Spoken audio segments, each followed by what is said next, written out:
Hi everyone, it's me. I'm going to take apart this old computer tower and switch out the hard drive out of here and put it in another tower since there's things screwed up on this one. I just need to get, I got the one screwed. I don't know if I can get this one.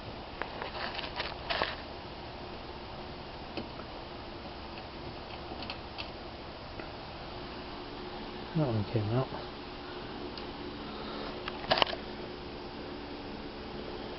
See if I can slide it back now.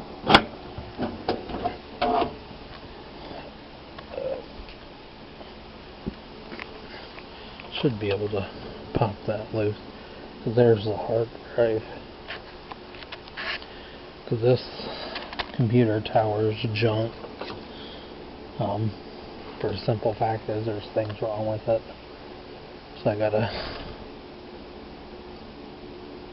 figure out what I can do.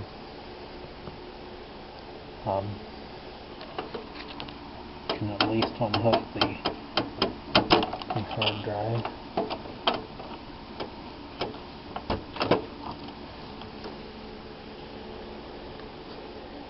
But yeah, I'm going to stop it right here because I did get the hard drive unhooked. Probably will need to pull off that one screw. I don't know if there's another one on the other side, but I'm going to stop it right here. Please like, please subscribe, and I'll talk to you guys soon. Have a good day. Bye.